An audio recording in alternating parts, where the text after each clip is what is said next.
Okay, and I think we are now live, so I welcome think so. everyone.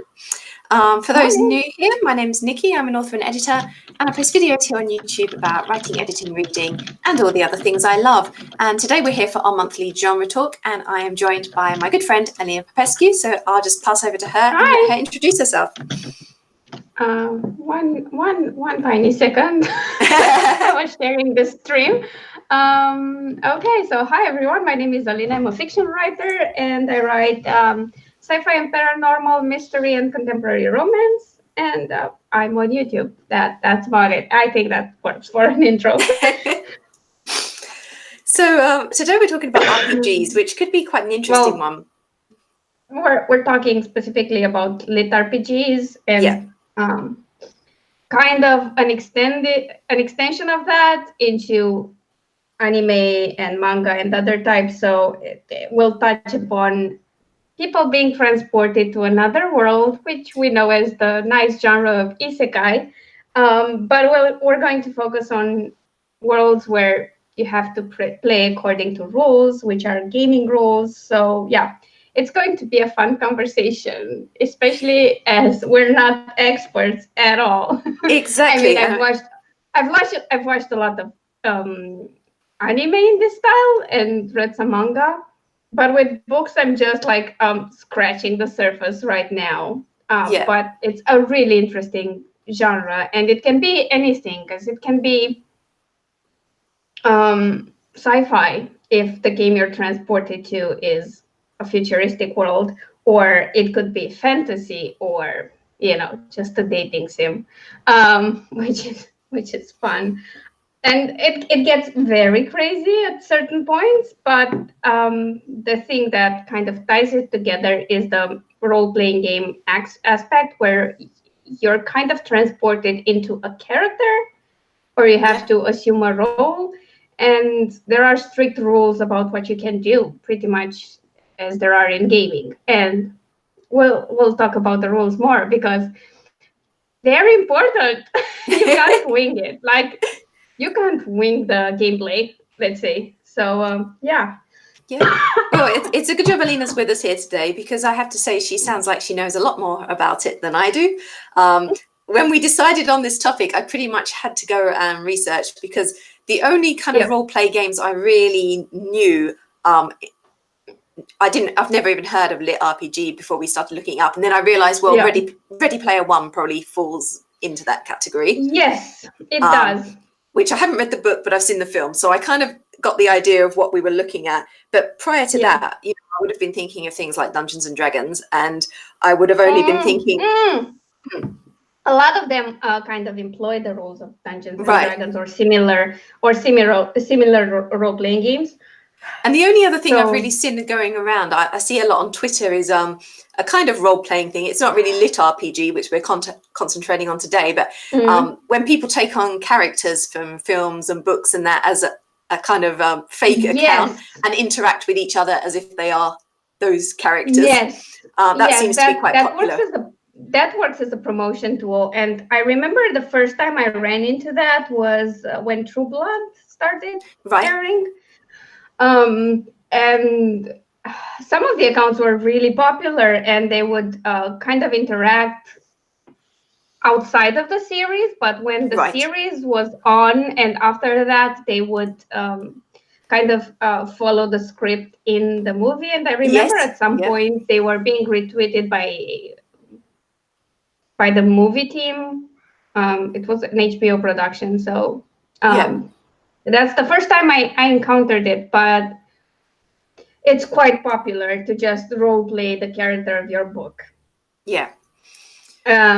Which maybe that's how this whole thing started, because people realized we like role playing and we like sticking to the world rules, because you can't break the rules of the world. And if you're a gamer, that's another plus. And but that's the bit that makes lit RPG quite difficult, because it's usually people who have a lot of gaming experience who enjoy it, more so than in anime. In anime, I think it's more it has more of a mainstream appeal. Yeah.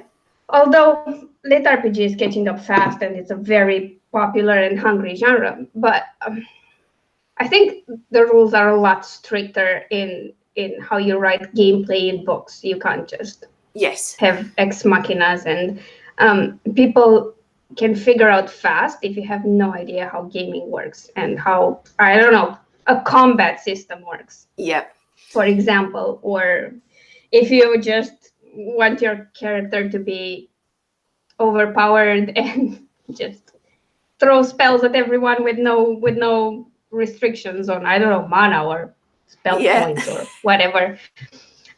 So yeah, that's like I said, it's a genre you can't go into and say, oh, I have this idea for an RPG world that people get into by so and so means, and then I'll just wing it.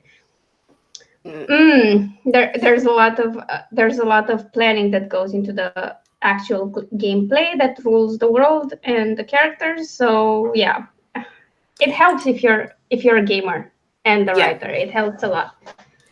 I mean, I was reading about this the last few days, just making some notes and getting my head around it for our stream. I was quite interested to see where you're mentioning the links to anime and things as well. That it does seem to have started out coming from the Asian market. I'm not even sure. I think so. That's my guess, because they were the first to do it, and they have isekai is like a huge genre right now. Every season you see at least 5 or 6 new isekais, and not all of them involve a gaming world, but a lot do. Or even if it's not a gaming world, like Goblin Slayer, they do have very strict rules about how many spells a caster can have, or the power of an attack, or just the demons and how they're created. It's very, at first I thought it was D&D rules, but then I realized it's not. It was a different system that's a bit older than D&D. So it's sort of on the verge of RPG as well as isekai, but the one that's clearly with game rules, it's Shield Hero. Right. It's funny because both of these anime had a lot of controversy around them,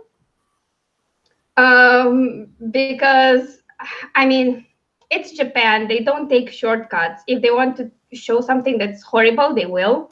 And most of the outrage is in the West, to be fair, from what I've seen. But Shield Hero is clearly game-based. There are people who come into this world. They're summoned into this world from different versions of Japan. And they have very strict rules about how they can use their powers. They're heroes of different aspects, and Shield Hero is the protagonist and the most hated one of them. And it works exactly like an RPG. You have to grind to, kind of gain your first levels. You have to upgrade your weapon or your shield in the case of the protagonist. You have to unlock like new attacks, and you need certain training to upgrade your weapons. Like, when you go to the trainer in, let's say, whatever, with the first game in World of Warcraft, you have to not just get the experience, but also go to a trainer to learn new things. And that's the way it kind of works in this world as well. And of course, there's all the intrigue behind it. But I'm guessing it started there because it's the oldest I've seen are from Japan, but I'm not sure of the actual origins and if it was kind of independent, because Ready Player One is not the newest book either. No. Also, I don't think if it's considered classical lit RPG, but it's close enough. It's close enough for people to understand. If you use Ready Player One as a base to explain what a lit RPG is, it's close enough, let's say. Yeah, and it seems that Russia's also a big market from what I'm reading as well. In fact, a website I was flicking through earlier actually claimed that all the best lit RPGs are from Russia. So that's obviously I couldn't say something we should be looking into. I don't know how many are translated, and I really don't know. I know I'm subscribed to Elrond Kong's newsletter, and he's quite big in the lit RPG market, and his books seem to have a lot of readers. And if you get the world right and if you get the gameplay right, they will forgive a lot of other stuff, like not the best editing. But if you mess up the gameplay, you're going to hear about it. Yeah, I was reading about this literally. In an author. I went through a thread some while back on lit RPG in an author group where they were talking about, you know, writing it as it being a very, very hungry genre that always kind of gulps up everything it throws at it if it's written right. And everybody was talking about this, like, get your gameplay and your rules and your combat system straight, because without that, like, everything else can be forgiven. Like, maybe you're not the best descriptive writer, or maybe you have some typos, but mess up on the gameplay and you're done. And I get that, because that's the whole basis of the genre. Other than that, you can play with it. You can make it any other subgenre you want. You can have, like I said, the sci-fi world, the cyberpunk world, the steampunk world, whatever you want, as long as you have the right gameplay, I'd say. And I'm stressing that a lot.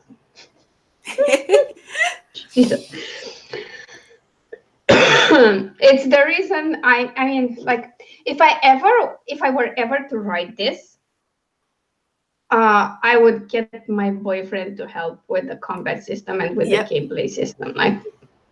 Like all the gaming mechanics, I'd go to him, because he's an avid gamer. He's been one all his life, and that's what he wants to do, develop games. So yeah, clearly he's better at it than me. And you know, I've noticed that this is something that translates from the RPGs or adventure games themselves, because if the mechanics are screwed, people will be very vocal about it. Because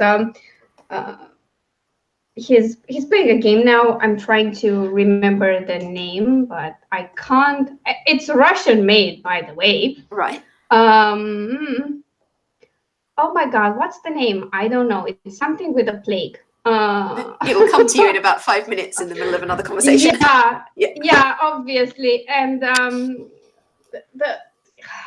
they claim that they wanted everything to be extremely realistic, and it's not just hard for it being hard, just for that. But then you have a character that on the normal level, so if you don't play with the difficulty levels, he has to eat like 3 times in 24 hours, otherwise he'll die of starvation. Like, that's not realistic, man. That's not. But oh my God, it's so weird and so strange. And it's the kind of game that if you go to someone and they spoil every single little detail of it, when you play it, you're still like, what the hell is going on here? And it's so weird and strange, and I'm watching him play it. Yeah. And we're both like, there are some dialogue options at some point, and we're like, which should we choose? And I'm like, I don't know. I just don't know what this is. Yeah.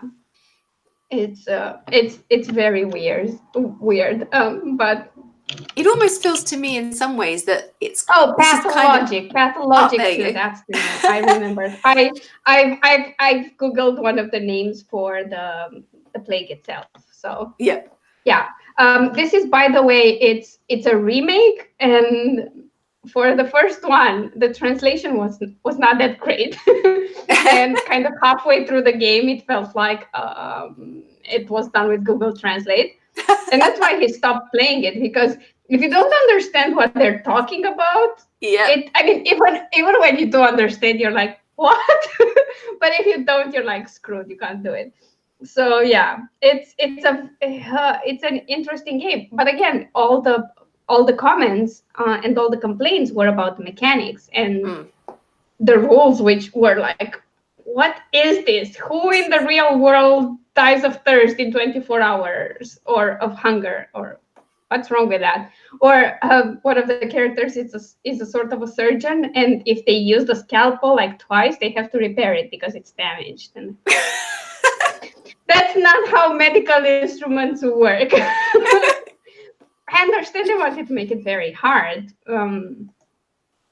but it's kind of forced to be hard, and people are vocal. So I would totally understand why this group of people, when they go into lit RPG, would be very vocal if the mechanics are screwed. Like it makes perfect sense to me. Like no problem. But it's an interesting genre to explore, I think, especially in writing, because it's like super high on adventure, and I'm guessing all of them must have to have some sort of quest, do they? There must kind of be some purpose or overarching thing they've got to achieve in pretty much all of them. Yes, but it can be something as bland as let's save the world, or I mean, you can play with it a lot, because in Goblin Slayer, for example, he's really good at slaying goblins, and nobody wants to slay goblins because there are other quests that they see as more important. And he's like super single-minded because his sister was killed by the goblins, and they're a huge pest, and he feels like everyone underestimates them. And clearly that's the case. So yeah, I mean, sure, there are quests, and you're paid for the quests you complete, and that's how you survive in that world. But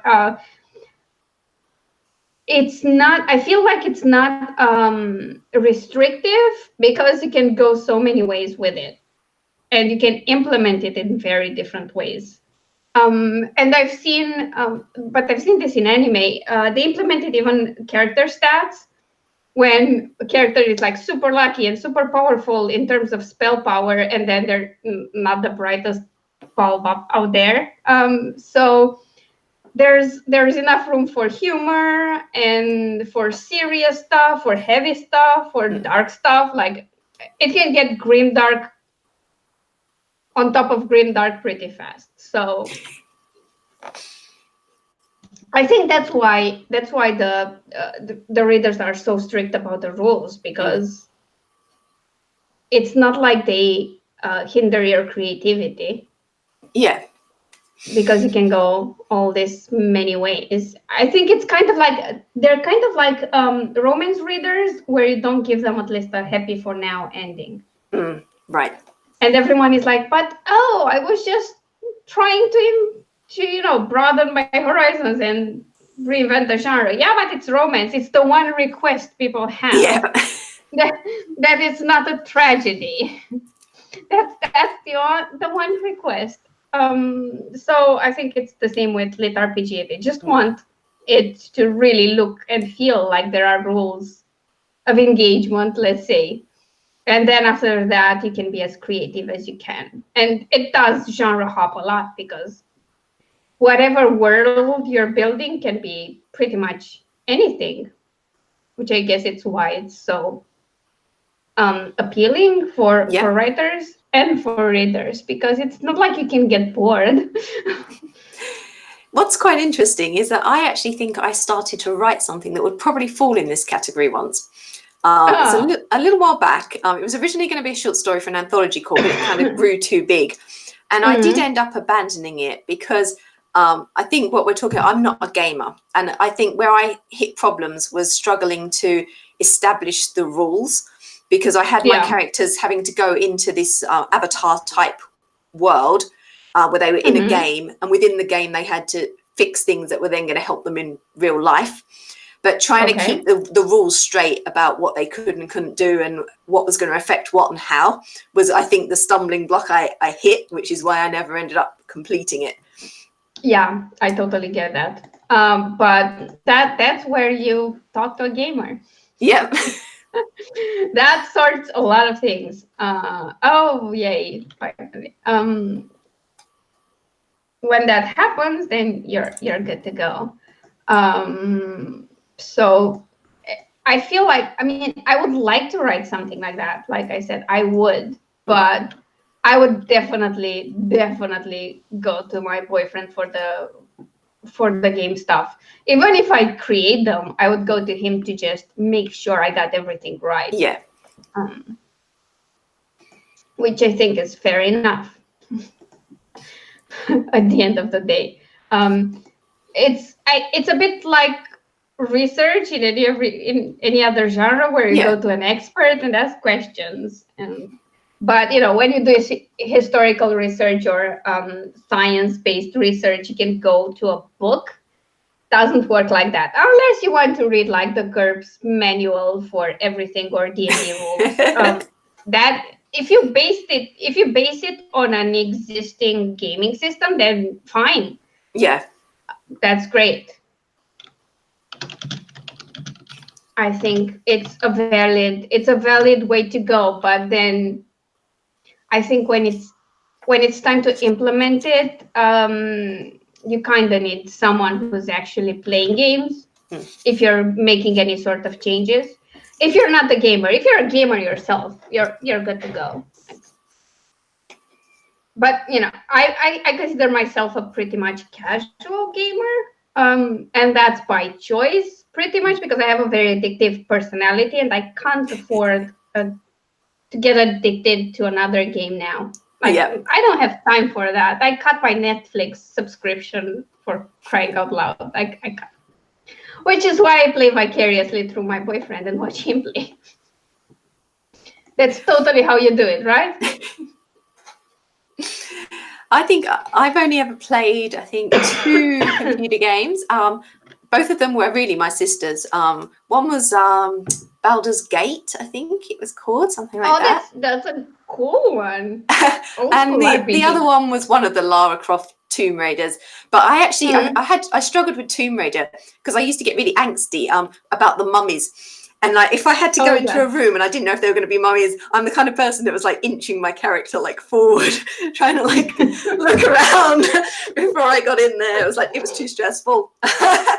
Yeah, no, I played all sorts of games. I started in high school, and I think I'm lying. I started in secondary school, so 5th to 8th grade. That would be when I was about 11. We had some informatics classes, and we had some really old school games, and I was playing this Summer Olympic style game, and I was doing like I don't know what the sport is called. I'm trying to remember how it's called, at least in Romanian.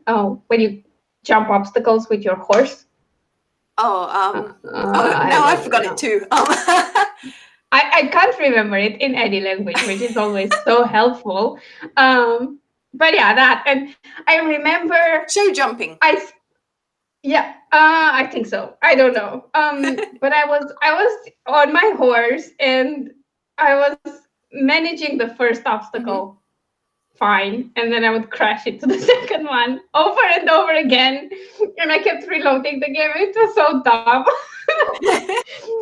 The computers were old even for that time. And then in high school, I used to play Frogger on my boyfriend's then boyfriend computer. So it's pretty much a frog that jumps across the street and tries not to be crushed by cars. So very intense game.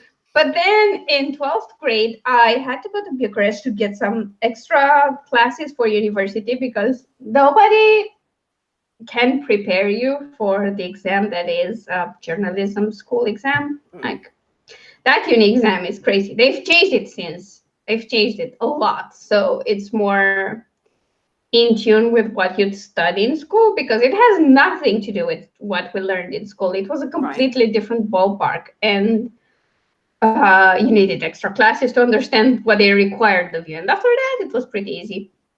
So when I was going to Bucharest for that, I would spend the night at my uncle's. And there were 2 games I played there with my cousins. One of them was Formula 1 2000. And I always played with Schumacher, obviously. And the other one was a Dune game. And that I loved a lot, and I also loved the Formula 1 game. But then later on, I got the improved version, like the new edition of Formula One, and I didn't like it anymore because I couldn't take all the shortcuts anymore in the car. And I was like, I don't like it anymore. Goodbye. Um, Plus, I didn't have a controller. Everything was keyboard based. So I remember two others actually I used to play. And this is going back. I mean, this is really going back to when you had to load the games with a cassette. Oh, wow. Yeah, and it took half an hour or more, like, for cassettes to load. There was one kind of shooting game that my uncle gave my sister and I for that, but it did take, I think it was something like 40 minutes for the game to load. So you were like, let's play the game, and then you kind of sat there and sat there. But with that same computer, I did 2 text games, and one of them was Hamlet based, and you had to be Hamlet and walk around and like talk to Ophelia and Polonius and like try to sort things out according to the story, and all the other characters were there. Like, you met Othello at some point, like completely randomly, and you had to pick up certain things that you needed, you know, later. And the other one that was same setup was Hitchhiker's Guide to the Galaxy one.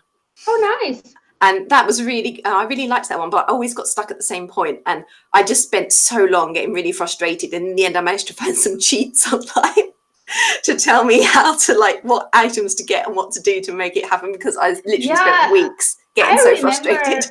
Yeah, I remember Mike telling me about this sort of game where you had no idea what you're supposed to do, and it made no sense. I remember he was playing some adventure game, and at a certain point you had to rub 2 fishes together to get home. And I was like, what? How would you know that? Yeah. And I think it's 2 eels specifically. And it was so insane. Some of the puzzles were completely weird and they made no sense. And I never tried those. What I got addicted to in university was Heroes 3 and then Heroes 4, but I preferred Heroes 3. And Unreal Tournament, which was a first-person shooter for some reason. I think it was the only shooter I ever liked. I remember I didn't have my own computer back then because we had computers at school, and I used my boyfriend's computer. So in order for me to have enough gameplay, I would skip school, which kind of explains why I don't play many games now, because I'm afraid I'll get to the point where I do nothing else. It doesn't happen anymore because, like, after 2 hours I get antsy, I need a break. But you know, the temptation is always there. And after that, I think I had graduated, I was working, and at my place of work, everyone played World of Warcraft. And at some point, I could carry out an entire conversation about World of Warcraft, and I'd never even seen the game. Because I'd heard so much around me. And then I decided to try. And it was fascinating. And then I took a break, and then I started again, and I got even more into that. And I thought, like, I don't have time to play for 4 hours a day. I need to adult. I really need to adult. But it was a fun world. And then they kind of nerfed everything. Like, everything got really easy. When I remember when I first started playing, I had to run around and do 10 million quests to get 1 gold as a low-level character. And now you just start, and it's like it pours out gold at you. It's like not challenging anymore. Bye. And now I stick to visual novels more because that's my interest in gaming. But yeah. I have one gaming-related confession, and that's to do with that Hitchhiker's Guide to the Galaxy game, which you can still find online. And a few years ago, I came across it again and decided to play again, and I still got to the same point where I got stuck all the times before. But I used to try to, like, really wind it up, because I'd ask it to do really weird things and see what reaction I got. And my favourite was if you asked it to do something sexual. So if you were Arthur Dent, and several times I used to try and get it to do things like kiss Ford and various things, and it always used to come back with this little line about, this is a family game. Oh my God! It kind of it was like YouTube now, you know, where everything has to be family friendly, or otherwise they cut your ads and don't swear and don't do anything crazy at all. Oh my god, that's so funny.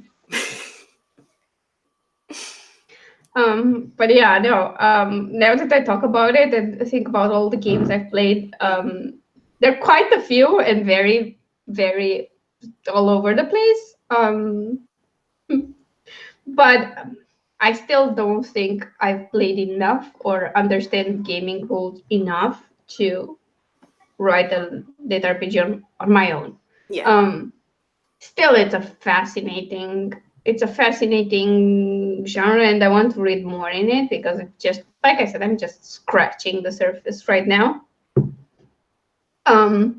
Because I think it has a lot of potential to immerse yourself in it more than any other, especially if you're used to immersing yourself in games. And Yes. it's as if it keeps you as connected as a game does, I feel it's like the perfect genre to binge read more than anything else. So yeah, it's fascinating. But I mean, I feel like I've not delved into it enough to have preferences, if that Yes. makes sense. Yeah. I have anime preferences, that's fine. For a lot of game based stuff, but when it comes to lit RPG itself, I've not read enough. Yeah. And I plan on doing that. So hey, if you have recommendations, hit us up. After I'm done with my mystery binge, which has lasted for like the past 4 months. Yes, I Because noticed. pretty much I read a lot of mysteries and some other stuff in between. That's pretty much my year so far. Yeah. Yeah. That's fair. It's a fair assessment. Because I mean, I knew of Josh Lennion, and I started reading this year, and I think I got like 40 titles down Okay. of his alone. So yeah, plus a lot of cozies and a lot of thriller mysteries, and oh my god, it's just there's so much out there, and there's so little time. And we all know I've had some months where I read like almost 40 books, and I still feel like I can't read everything I want to. I mean, I could if that's all I did all day. Yeah. But apparently no one is paying me for that. I still have to release books because I'm an author, apparently. So yes. In a perfect world, like, I mean, I keep saying that in a perfect world, all I do all day would be like watch stuff like anime and TV series, read a lot, and play games. But then I know, I would actually want to write too, because playing games and reading are the things that inspire me most to write. TV series too, but less so. And yeah, so my perfect world doesn't exist because it's not my perfect world, apparently, without writing. So yeah. Now that you've done more research into it, do you think you'll continue with that project that you've abandoned? I don't know. I mean, I've got quite a lot lined up still. I've got 3 works in progress still in progress, all at first draft stage. So if I do, it won't be immediate, but it is something I might come back to, perhaps after I've read a bit more, in particular in the genre as well, seeing how other people are approaching those aspects where I was hitting blocks in my own work, and get a few more ideas for it. But potentially it's still sitting on the flash drive, so it's still around, and could always come back to it at some point. I mean, what other thing I've noticed is that it's the type of genre where series do well. Yes. And I guess once you've set up your rules, that's done. Yeah, and your world, you can do a lot of stuff in it. And people like it because, like I said, they're used to games where they have hours upon hours of gameplay and they can replay it and have fun. Plus, most anime are seasonal, and they have like a lot of episodes. Not so much now because some only have 12, but they still have a lot of episodes to watch. It's not just the one movie. Yeah. And I think what made it more popular to newer readers was the whole Sword Art Online craze. Right. Because I think they had like 2 or 3 seasons, and there was a movie and whatever, and everyone liked it. I got through like 3 episodes, and then I was like, no. It never appealed to me. I don't know. The characters are so freaking bland. I can't stand the protagonist. So I'd rather rewatch Goblin Slayer like 10 million times. She says when she refused to watch the last 2 episodes, I'm afraid of the ending, and my boyfriend didn't want to spoil it for me. There are 2 that I didn't watch the final episodes to. Goblin Slayer and Banana Fish, which is an amazing anime, but I have this feeling it's going to end badly. It can't not end badly. Are you one of the people, Alina, then, who stops Moulin Rouge when they come together at the end of the show before she dies? Because I do kind of like doing that. I wait till they have their kiss at the end, and then that film goes off. No, but this one is.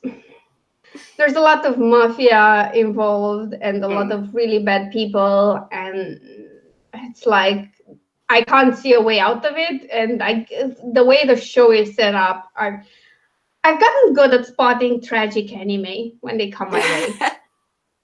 Apparently, Goblin Slayer is not in that realm, so I'll probably watch that. Yeah, like I literally have two episodes left, and I didn't because I was afraid. But Banana Fish, I don't know. I have them. Like, I have the episode. I just, I don't know. I got too attached to it, and it's a long one. It's a 24 episode anime, and I'm like, I don't want them to suffer anymore, because like one of the main characters is pretty much suffered all his life, so it kind of feels unfair. Yeah, that would keep going. I don't know. Maybe I'll watch it. I know I'll cry, and I'm just like, I cry at a lot of books. It's fine. And I just need a break from the crying. Maybe post surgery I'll do it. So yeah, I'm weird like that. Plus that's the one problem I have with certain games where everyone can die. Like, it's like I've tried so hard, and yeah, I remember watching Mike play a certain game which I now have and I could play, but I just don't want to. It's called Drakengard, so it's kind of a fantasy setting. There's dragons and all, and air battles with. You love dragons. Yes, I do love dragons, but it's like this: you do the first playthrough where you have no intersections where you can go either way, right? And you get a sort of an ending, and it's like it's not the worst ending in the world, but it's not a happy ending.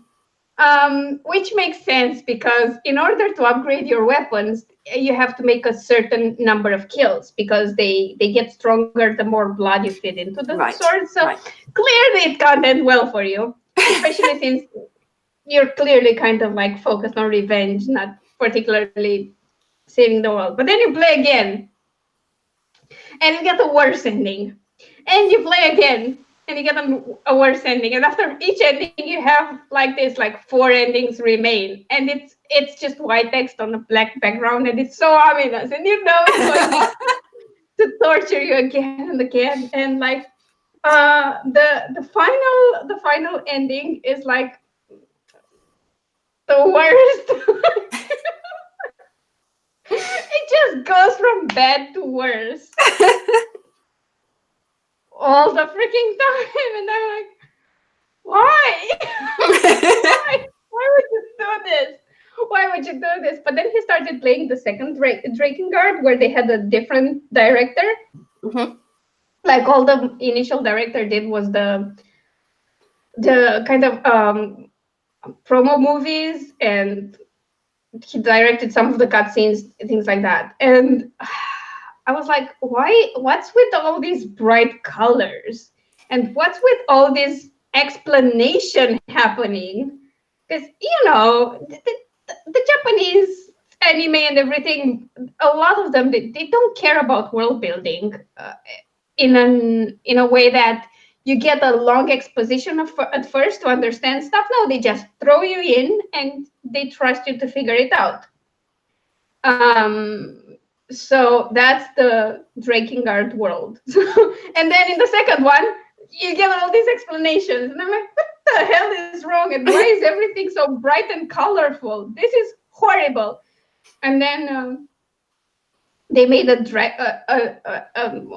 new Drakengard with the same director, which is sort of a prequel.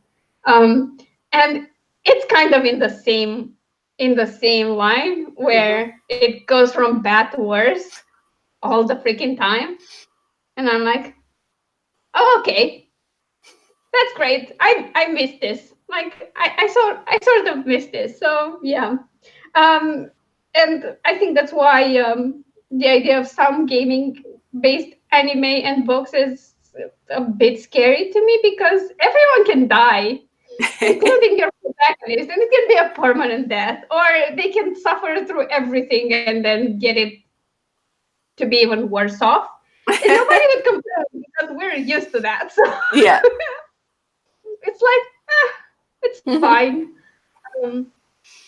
But I feel like it's a genre that allows for a lot of innovation and imagination, because some of the things going on, they just hit you out of left field, and you're like, huh, I'll have to think about this for like the rest of my life and make sense of it. Why? How? Why? What did you do to me? Why am I watching this? Why am I playing this? Why am I investing like 100 hours of my life to be tortured like this? Which is, I mean, fair enough. Like, if they can get you to do that, more than fair game. Like, it's your fault anyway.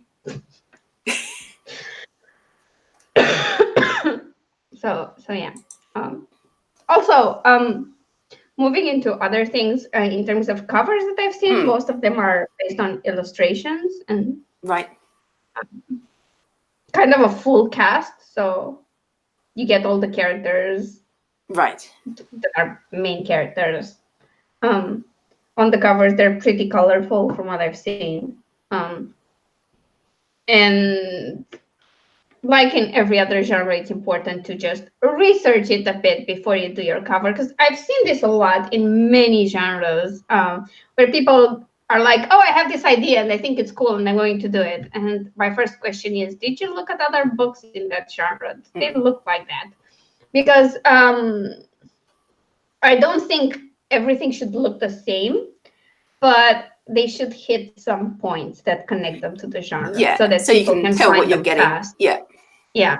Because let's face it, even if you do everything right, like say have a cover that doesn't express a different genre, categorize it properly, make sure the description tells people what it is, you'll still get someone who says, oh, but I thought this was something else and it's not. So 2 stars.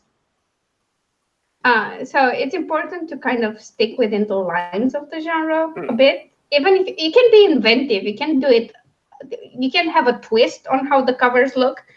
But when people look at it, they should think, oh, this is a lit RPG cover. Or at least think of, immediately spot the subgenre. So if it's a fantasy world that they play in, then they should be able to tell it's a fantasy world because you have like magic or dragons or some other weird being. And I think that's important.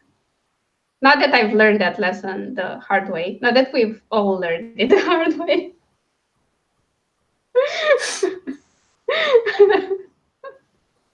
especially when you're self-published. If you think you should go like, I'll be completely innovative and my cover will be so symbolic and cool and fun, and it's like, yeah, but this doesn't look like your genre. Yeah. So you suck. Change your cover. By the way, I would like to have a caveat here. If you're super established, you may get away with a lot of stuff. It's not a certainty though, but definitely.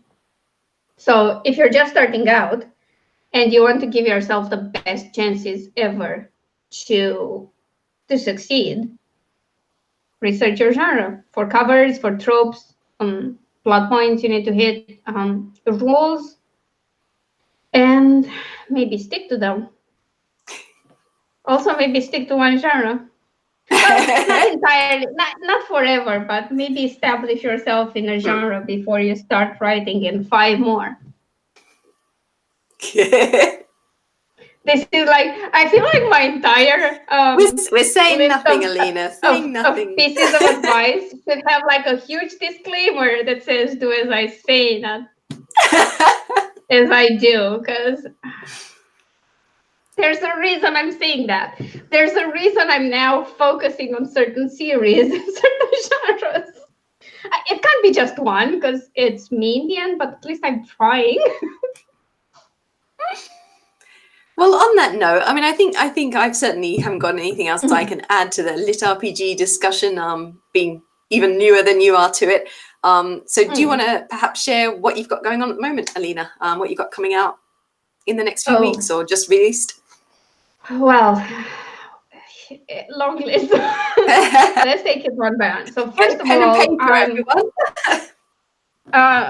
all, I'm part of the Smashwords summer sale throughout the month of July. So all of my white books, so most of my backlist, minus the Just Don't series, which is the Kindle Unlimited exclusive, all of it is discounted heavily. It starts at 50% off, then it's 75% off, and Craving Stains, which is a gay science fiction short story, is completely free for the month of July.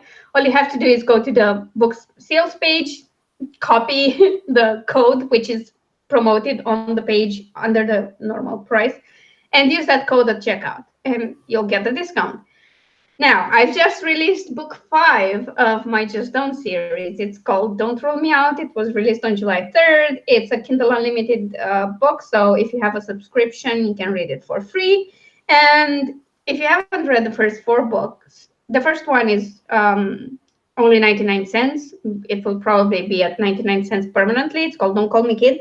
Or you can grab all 4 books in one box set, which is like the cheapest option. So hope you enjoy that. And I'm having another release this month because why not? It will be the 6th book in the Just Don't series. It's called Don't Play Games. And I'm not sure exactly. I think it will be July 24th. It will definitely be this month. I'm just trying to decide on the date. I might just go with July 24th and pre-schedule everything. So in case my surgery gets delayed, the book goes out. And the second Owl Investigations Mysteries book is up on pre-order. It's called It's Murder on the Catwalk. And yeah, I can grab it. It will be released in August. Oh my God, I'm doing a lot of things. Also, I'm attempting to do 10K Saturdays with Claire for Nano. We had the first one yesterday. I got close to 4,000 words, and that was it. Good.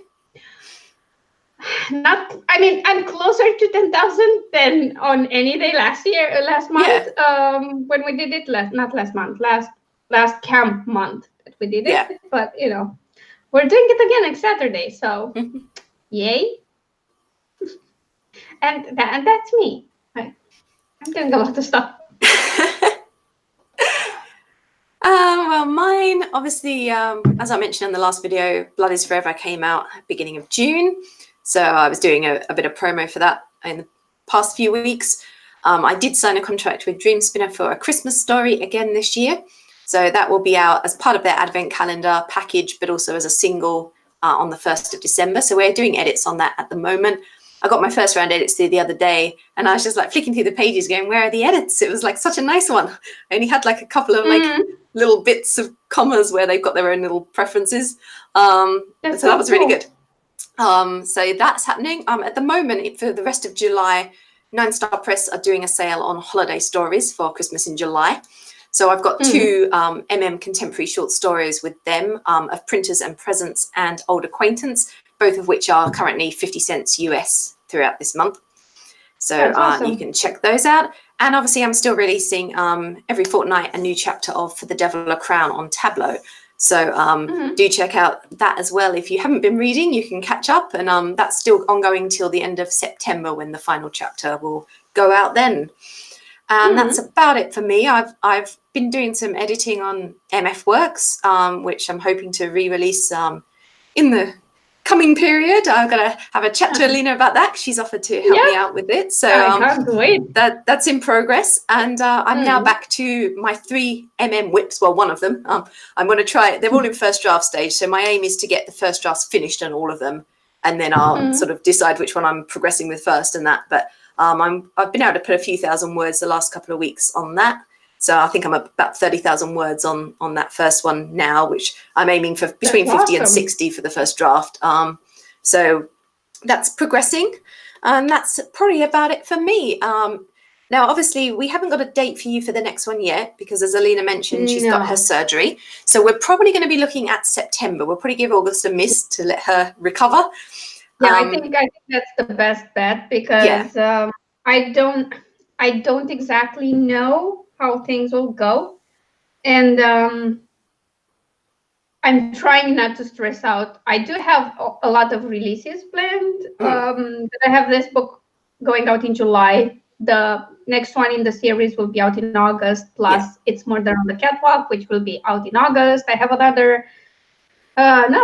two more in edits and drafts and whatever. And I'm trying to get all that ready and not to overwork myself post-surgery, but not to take a long break either, because I'm still terrified I'll get to the point where I was last year when I didn't work for 6 months, and that was very detrimental to everything. So we're going to give August a skip, and we'll have the next read along in September.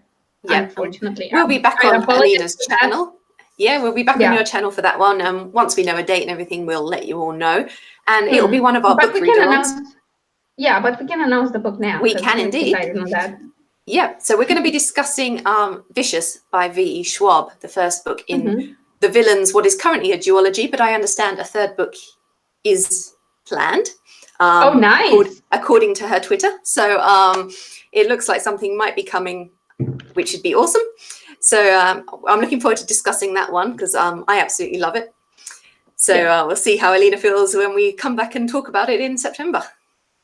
Oh, yes, it will be glorious. And then in October, we'll be back with another genre talk on Nicki's channel. And what are we discussing again? I'm completely out of it, obviously. I am trying to remember which round it is. We are either doing transmedia or translations. It's one of the two. They're both before the end of the year. I can't remember which one off the top of my head it is. I think it might be transmedia first. Okay. So we'll just go with that, because we can change them around. It doesn't actually matter. We'll just say it's transmedia. So October will be back with me for talking about transmedia and transmedia storytelling, essentially. So that's about all from us. Have you got anything else to add before we go, Alina? alina-popescu.com/freereads. Check it out. Subscribe to my newsletters, which are still separate in subscription forms, but they will be merged soon. So when you'll subscribe, you'll get like 3 free books. It will be glorious. But if you subscribe before then, you still get access to all of my free books. I will share them with everyone. So, and I forgot. Sorry, I forgot. Hot Summer Nights, the charity anthology I'm part of, is now on sale. All the proceeds go to the Trevor Project. So if you'd like to read some not contemporary, some gay romance stories, because mine is fantasy anyway, and help a charity out, it would be really cool if you could pick it up or read it with Kindle Unlimited. This will only be on sale for 3 months, so you should grab it while you can. And yeah, that's it. Sorry, I forgot about that. I'm a mess today. Sorry. Excellent. So we'll close there. I'll be back on my channel with all my normal stuff. I've got another video next Sunday as per my normal routine for you. So I'll see you then, and we will both see you back for another live stream early September, and we'll let you know the date as soon as we can. Bye for now, everyone. Bye.